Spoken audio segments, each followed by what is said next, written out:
ہم سب کا مادر علمی ہے.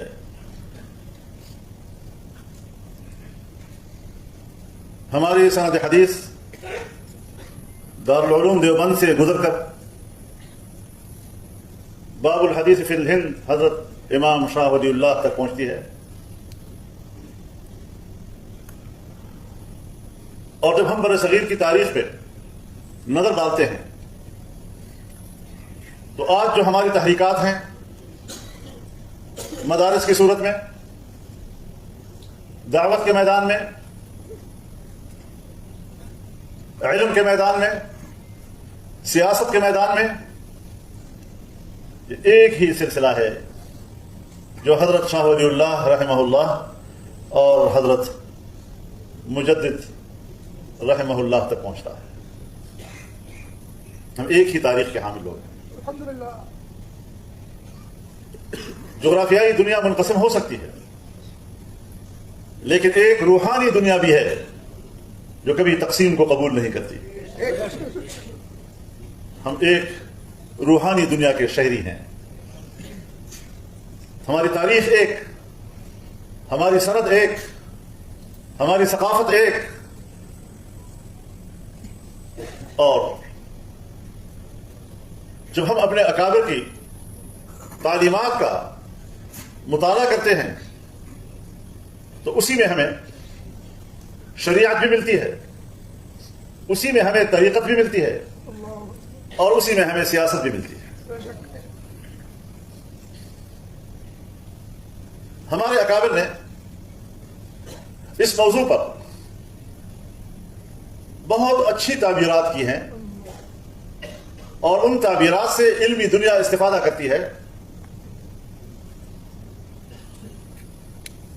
ایک تعبیر ہے تعلیم الاحکام کی،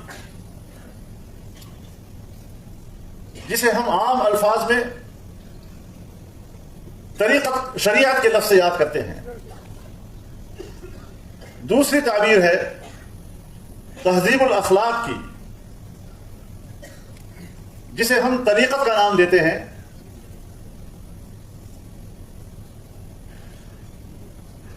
اور تیسری تعبیر ہے تنظیم الاعمال کی، جسے ہم سیاست کا نام دیتے ہیں. یہ تینوں موالید اسلام ہیں،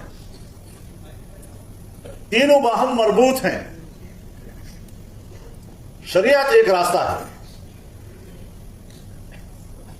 اگر دنیا میں آئیں اور دنیا کی زندگی میں راستہ ہی معلوم نہ ہو تو جاؤ گے کدھر؟ منزل کیا ہوگی؟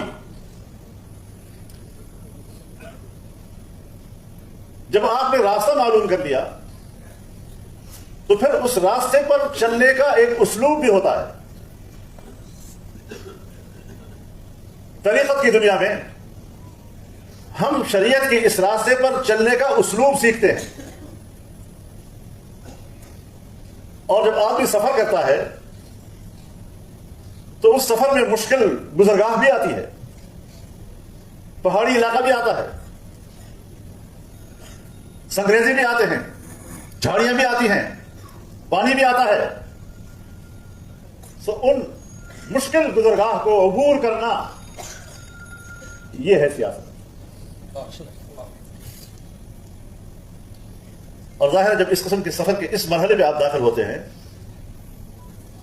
تو پھر اس مشکل کو دور کرنے کے لیے کچھ ہتھیار بھی اپنے ساتھ لینے پڑتے ہیں. کوئی لوہا، کوئی اس قسم کے اوزار جس سے آپ پتھر توڑ سکیں، جس سے آپ جھاڑی توڑ سکیں. اور جب اس قسم کے ہتھیاروں کو آپ استعمال کریں گے تو اس سے کچھ آوازیں بھی اٹھتی ہیں، شور شرابہ بھی اٹھتا ہے. یہی وجہ ہے کہ سیاست کے راستے میں شور شرابہ ہوتا ہے، یہ اس کا لازمہ ہے. ہمارے حضرات نے ان تینوں کے درمیان تلازم کو بیان کرتے وقت اس بات کی نشاندہی کی ہے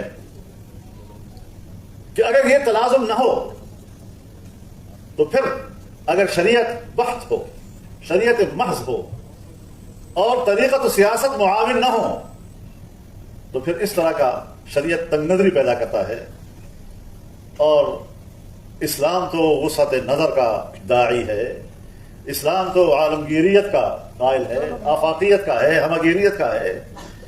تو پھر تو تنگ نظر ملا ہی پیدا ہوگا جو حجرے میں بیٹھ کر دین کو سکیڑ دے گا اور چھوٹی چھوٹی بات پہ جذباتی ہو کر فتوی بازیاں شروع کر دے گا. یہ ہمارے ہاں جو کچھ تنگ نظر مولوی فتوی بازیاں کرتے ہیں اس کی وجہ یہ ہوتی ہے کہ وہ صرف شریعت کے تک محدود رہتا ہے اور طریقت و سیاست اس کے معاون نہیں کرتی. اور اگر صرف طریقت ہو اور شریعت و سیاست معاون نہ ہو تو پھر طریقت محض وہ رہبانیت پیدا کرتا ہے، وہ میدانوں سے آپ کو سکیڑ کر حجروں تک محدود کر دیتا ہے. اور اسلام کا مزاج رہبانیت کا نہیں ہے، اسلام کا مزاج تو پھیلنے کا ہے. وَلَقَدْ كَرَّمْنَا بَنِي آدَمَ وَحَمَلْنَاهُمْ فِي الْبَرِّ وَالْبَحْرِ وَرَزَقْنَاهُمْ مِنَ الطَّيِّبَاتِ وَفَضَّلْنَاهُمْ عَلَى كَثِيرٍ مِّمَّنْ خَلَقْنَا تَفْضِيلًا. اسلام تو بحر بر پر سوار ہونے کا